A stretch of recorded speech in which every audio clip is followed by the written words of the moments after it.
Game over, buddy.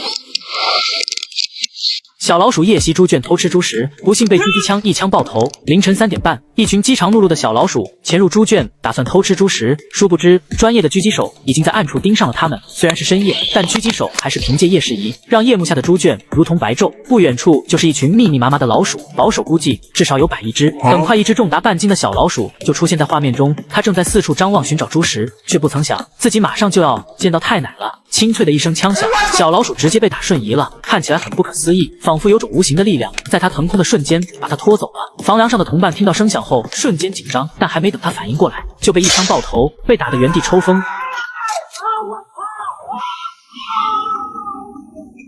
下面的二舅被吓得一动不敢动，又是一枪爆头，二舅疯狂转圈。这里的老鼠泛滥成灾，他们每天晚上都会来到猪圈抢夺二师兄的食物。由于寡不敌众，二師兄也是敢怒不敢言，因为他一旦反抗，老鼠就會成群結隊的往他的豬盆裡拉屎，那味道實在是上頭。因為二師兄的豬食營養豐富，這裡的老鼠都被養得肥美多汁，但二師兄卻因此遭了殃，因為長期吃不飽飯，加上老鼠給他們身心帶來的傷害，豬圈裡的二師兄平均體重僅僅只有500斤，都瘦成了皮包骨，給當地農場造成了極為嚴重的經濟損失。忍無可忍的主人終於忍無可忍，只好花費重金找來專業的狙擊手來幫忙清理鼠害。狙擊手一晚上的收費可不便宜，打2小時就要收800美金。但農場主看到他這百發百中的爆頭槍法，還是直呼過癮，這錢花的真值。我相信沒有哪個男人能拒絕這樣的視頻。兄弟們看視頻的時候建議不要快進，不然會錯過精彩鏡頭。這麼解壓的工作，即使不給錢，我也願意幹。基本上每隔幾秒鐘就會有一隻小老鼠去陰間跟太奶報道。狙擊手超遠距離爆頭，直接讓小老鼠學會了跳傘。他們的眼睛就像黑暗中的一盞明燈，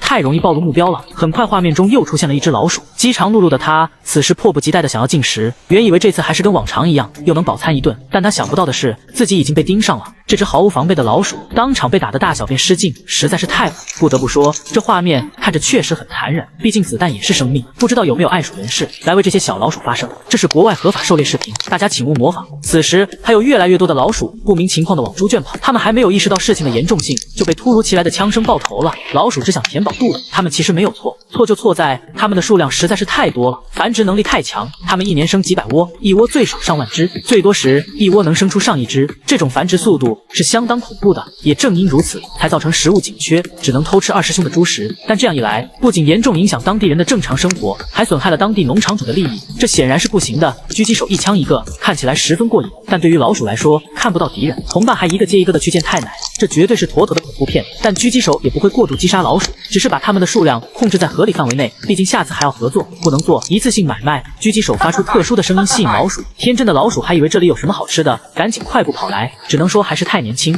等到他完全站穩後，準心對準腦袋，果斷扣動扳機。可憐的老鼠萬萬沒想到，他苦苦追尋的不是什麼美食，而是死亡。遠處的老鼠這時還沒察覺到異常，還在四處閒逛，但就在逛得正高潮時，也突然被打倒。當天晚上一共擊殺了7800多隻老鼠，即使老鼠生性多疑，但他對狙擊槍也根本毫無防備，被一槍爆頭後直接原地就睡了。打死的老鼠會移交給相應的動物管理部門進行無公害處理。殺瘋了的狙擊手最後徹底殺瘋了，順帶着把農場主和豬圈裡的二師兄也給補了。我靠！